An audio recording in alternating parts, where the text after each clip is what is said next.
Ruvox, the first signature Incarnon weapon in the game that came in the update Dante Unbound, and its signature weapon for Dante. Now, this weapon, Incarnon Evolutions, giving some Thanos a bit of trouble, so I will show you how to fix that as well. And we're gonna go step by step in the synergies, so everyone understand that. Let's go! And starting with evolutions and how to do them. Evolution 1, really simple, kill 100 enemies, no problem. Evolution 2, where the problem starts, kill 8 Eximus with weapon Incarnon transmutation. It seems like a bit buggy, but it is what it is. Here how you do it. You activate the Incarnon form, the weapon will change its look. There you go. You jump, and you do a heavy attack, not a normal attack. This normal attack will do nothing. You see that? Jumping and doing a normal slam will not do anything. You jump and heavy attack. Boom. The enemies will be impaled and boom. Easy as that. Okay? You kill them. That's how I managed to do it, and that's how you should do it. Maybe it's bugged, maybe not, because if the Incarnon form is active, you can just kill them and that's it. But this one is a bit tricky. Evolution 3. A lot of you was whispering me, Hank, how I do Evolution 3 on the Onos and the Ruvox. The Moken Whisper is the one that when you run around on the Albert's laboratory, the book, the boss, the mini boss is that one. The Moken Whisper. Maybe many of you was unlocking the books and never noticed the name. The Moken Whisper is that guy. You just go find the book, activate it, and inflict 3 heavy attacks. Simple as that. Simple. Now, the Evolution 4, unlock challenge upon 20 conduit in disruption. The game doesn't tell you on Armatos Deimos, not any disruption. I know some of you going to Mars and no. Armatos disruption, the new one that got in the Dante update on the game. That one. And that's it. Now you have all the Incarnon Evolutions and let's start. And for the first test, we're gonna be using Excalibur. There you go. We're just gonna be running it without Aura and no Arcanes. Let's go. And the test will be against level 225 heavy corrupted gunners, thanks to the new simulacrum, the Dante unbound update. Let's go. Okay, we're just gonna do normal attacks on these enemies. Boom, boom, boom. Now the main problem with this weapon that I think that it doesn't have slash. That's the main one. Okay, let's go, let's go. We can activate the Incarnon form. I like to activate it always with Tanukai. As you can see, the weapon doesn't scale so much. Alright, but we will make it work. We'll make it work, guys. That's what we do. Alright, now as you can see, we're starting to have more damage the more combo we have. So this weapon scales really good with the combo. Alright, and of course, thanks to my build, of course, that's 100,000. Look at that. A heavy attack, 400,000. Corrosive. Look at that. This weapon likes a very high combo multiplier and heavy attacks. 578. Alright, now let's boost it a little bit when we just put one aura and couple of arcanes. Steel Charge, Arcane Fury, and Arcane Strike. Fury for the damage, Arcane Strike for attack speed. There is no Helmnith abilities. The reason I'm going like this step by step for Thanos at different levels in the game to be able to use the build. Let's go. Summon those enemies, and here we go. You can see already the attack speed increased from Arcane Strike. Activating the Incarnon form with the Tanukai always. To activate the Incarnon form, you need to do a heavy attack. And the more attack speed you have, the better, as the Tanukai will occur more. And so you can do a very, a lot of free heavy attacks. Look at that. And now you can see already it's getting better and better and better. This is a corrosive build. Boom, boom, boom, boom, boom, boom, boom. Easy, but easy. Correct? Now, let's show the build, and then we move forward. Alright, the build. This is the first one. DPS, no influence. Melee retaliation, gain 30% melee damage for every 200 current shield. The more shield you have, the more you will have. If you don't want to use one, of course, you can use melee crescendo Ronaldo. You do finisher kills, you get 2 initial combo for the rest of your mission. Very good and very nice, you can do that as well. Now, Gaia's Tragedy, Dreamer's Wrath will increase your critical damage by 32% for Tenukai attacks, and the opportunity for the Tenukai to occur by 50%. Condition Overload, more status on the enemy, more damage you will do. Blood Rush, critical chance per combo multiplier. Weeping Wood, status chance per combo multiplier. The status chance of this weapon is a bit weak, so I really hoped for maybe 80% or something like that, but it is what it is. 6 Sacrificial Steel for critical chance and 2 times for the heavy attacks. Organ Shatter for critical damage. Primed Smite, Corrupted, the multiplicative damage against faction. Primed Fever Strike for Toxin. Voltaic Strike for electricity and status chance. We're running Corrosive. If you want to run the Viral, you can run Frost instead of Strike. Simple as that. For the Evolutions. Evolution 1... it's a bit different from other Incarnon melee weapons. Heavy Slam attack, impale nearby enemies on void spikes, and that's what we're gonna show now, scaling the guide.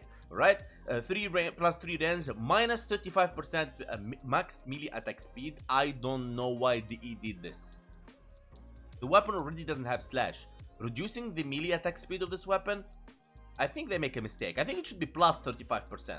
Okay, this is one of the first Incarnon weapons that has negative on its Incarnon form. Plus 100% of impact damage converts to puncture damage. That was a mistake also. I think it should be 100% impact damage converted to slash damage on the Incarnon form.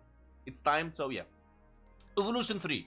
You can choose either the Gathering Momentum, gain 5% movement speed. This would be nice, to be honest. For speedsters like Volt, like Gauss, would be nice, and we'll make a video about that. Alright, Lethal Impetus, 15% attack speed for 15 seconds, stacks up to 3 times. They're trying to make it for the negative, so they give you like minus 35 and they give you 45. It's weird, so you have only 10%, so that's why I'm using this one. Now, Hurricane Reach for plus 1 range. This one you must use it. It's not like an option, okay? You need to use this one to fix the negative. Okay, here, the Evolution 3, you can go for the Slam Radius, or for each enemy hit by Slam Radius, gain 4 combo count, or the initial combo. Now, if you're going for a heavy, for example, if you use the Melee Crescendo Arcane, you can go for this one if you want. It will help when you do the heavy attacks, efficiency, and stuff like that, but I highly recommend you use this one for Slam Radius. Very, very good. Now, Evolution 4, Reach 3 combo and heavy attack to activate the Incarnon form. Okay, the reason I'm using the Swift Transmute. Makes it very easy and fast to activate. Now, you can use the Ternary Volt, gain plus 1 mid-air jumps if you want to do slam attacks, and slam attacks are affected by mods now after the update Dante unbound. That makes us, like, it will push us to update our Arca Titron build. The Aspiring Execution, 30% combo count chance on finishers for 20 seconds. Now, this also will work very good with Melee Crescendo. Now, moving on to Evolution 5, gain 40% heavy attack efficiency for 20 seconds while impaling 5 or more enemies.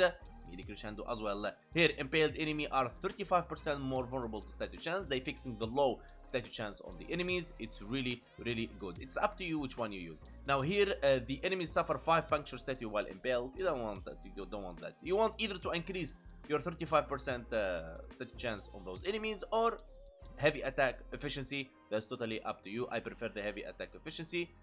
Now, depends on the speed you have on the weapon. Let's go. And now let's upgrade the game a bit using Revenant. 2 Emerald Darkon Shards for reaching 14 stacks of Corrosive. 3 Violet Darkon Shards to increase critical damage. And when you have energy more than 500, the damage boost is doubled. Now, the build. There you go. Steel Charge, Arcane Fury, Arcane Strike, and we're going to be running Nourish. 241% damage increase, 4.22 energy multiplier, and proccing viral in all your attacks or when the enemies attack you. The build for Ruvox is going to be the same. We're going to be running Corrosive before we move on the Influ, and so on and so on. Alright, let's clear those enemies and summon Heavy Corrupted Gunners. Okay, 20 of them, and boom. Let's go. Okay, all we have to do now is activate the Incarnon form. Boom, boom, boom, boom, boom. I'm not using Nourish yet. Okay, so what we're gonna do, we're gonna just wait for the Tenukai, and then we're gonna do a heavy slam attack like so. That's the best way to do it. Look at that. We got now attack speed, and now we can activate Nourish. And now enemies will start dying quick.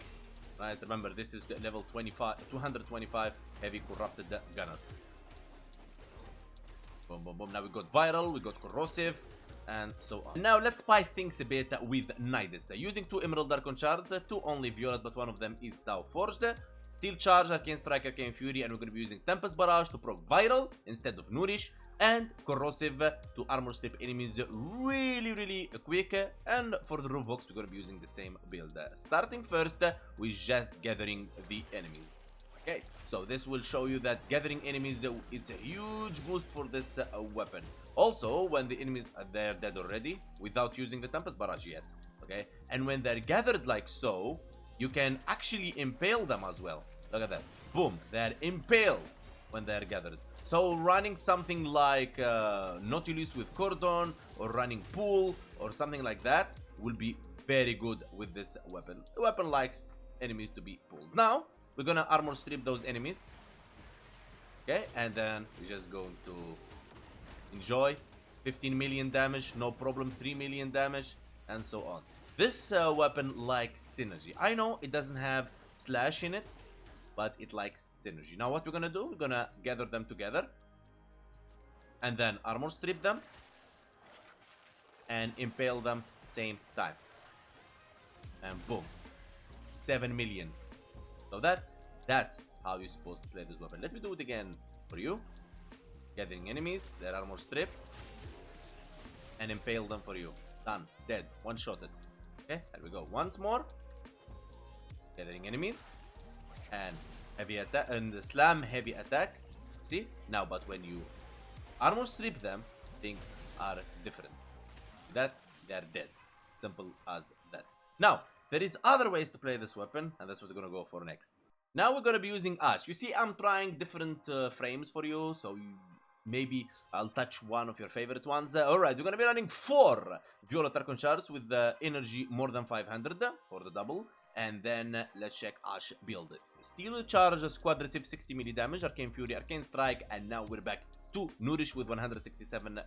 You can use any Warframe you want. Just remember, when you are invisible, there is the invisible multiplicative damage. You need to remember about that. Now, for the Ruvox, we're not going to be using this build. We're going to be using DPS Influence. DPS Influence on melee electricity status, 20% chance for elements on that target to be transferred to all enemies within 20 meters. Condition Overload, Blood Rush, Whipping Wound, Sacrificial Steel, Organ Shatter, Primed Smite, Corrupted Multiplicative Damage, Shocking Touch, Gladiator Might for more damage, and it's just electricity weapon. Alright, now let's go and test this out against those enemies. And of course, we're gonna spice it like I told you. We're gonna switch the companion to what? We're gonna switch it to Nautilus. And this is the build. Cordon to pull enemies, Manifold to pull more, Tenacious Bond for critical damage, Volt Cloak for 105 electricity, for 105 critical chance, and the Vigilante set. Let's go. First thing first, we're activating Nourish and going invisible, and as you can see, they already pulled some there.